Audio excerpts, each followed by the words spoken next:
Hi, my name is Samantha and welcome to today's video. Today we are going to be making a project panel that's going to turn into a banner. Let's get into it.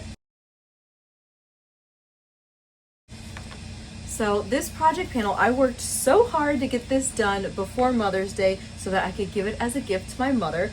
She has not seen the done product because it was packed up in a box.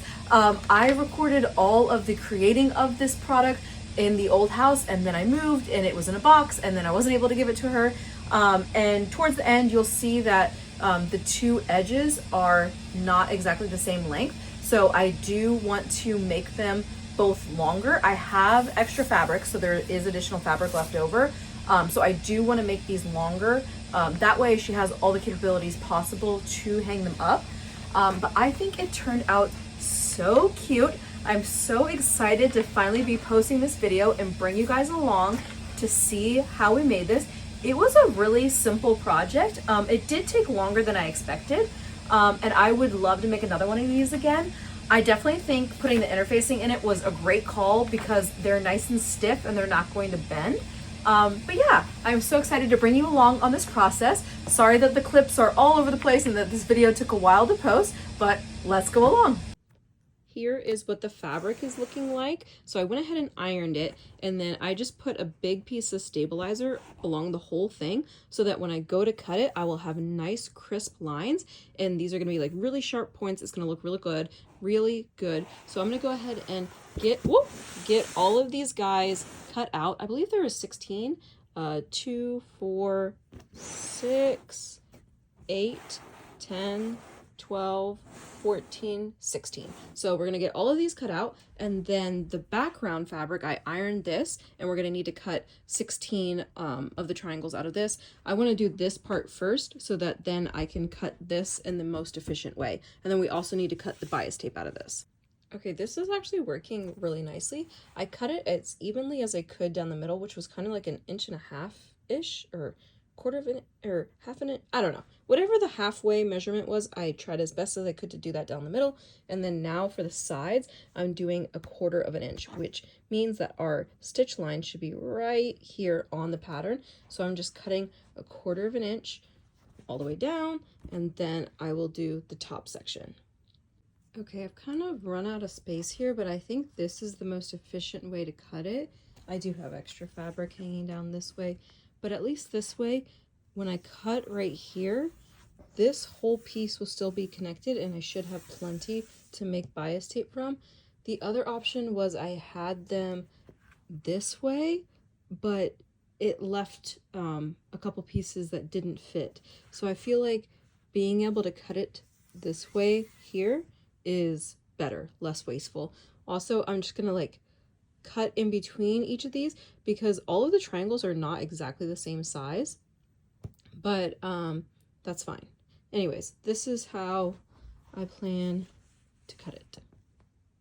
There we go. Now I have all the pieces cut. I actually ended up doubling over the fabric, so this is a pretty big piece right here that can be opened up.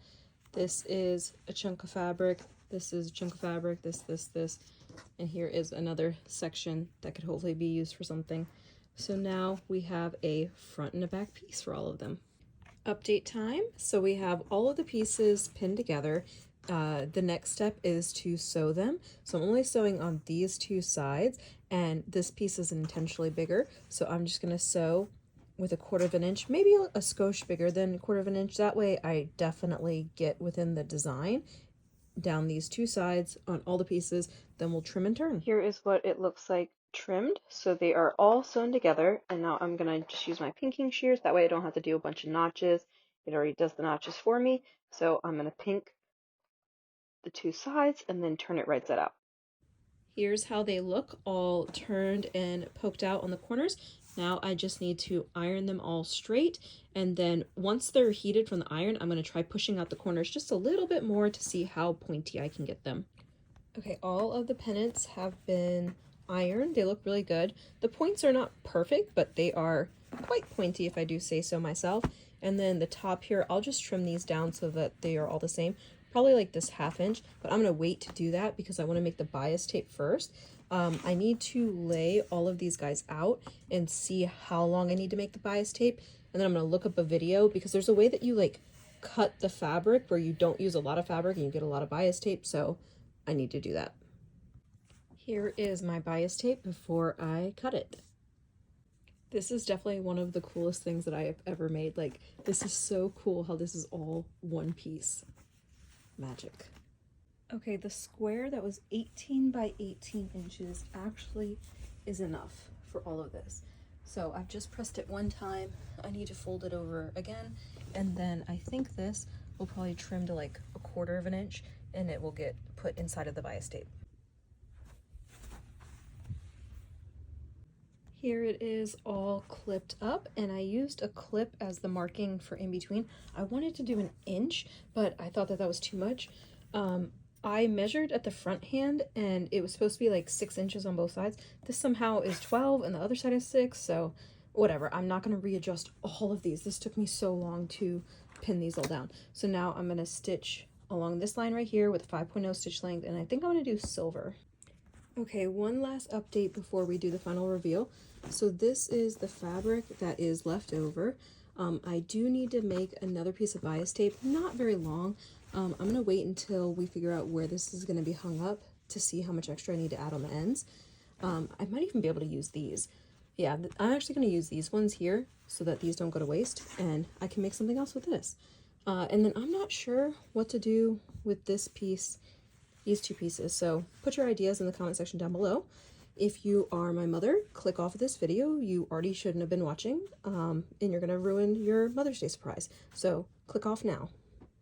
Okay, if you're not my mother, you are welcome to be here to see the final product. I thought this was the best way to like show you the whole thing. So you can see on this end, this is the 12-inch side and this is the 6. I think it's going to need to be 12, maybe even 24.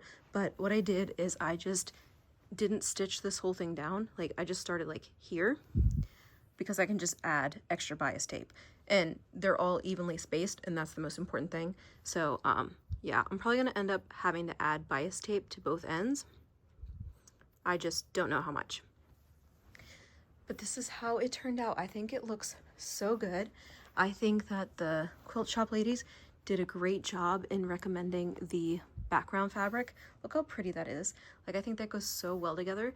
I love that I put the interfacing in, because like it's like nice and stiff. It's gonna look good hanging up. So anyways, let me know what you guys think in the comment section down below. Please don't forget to like and subscribe, and have a wonderful day.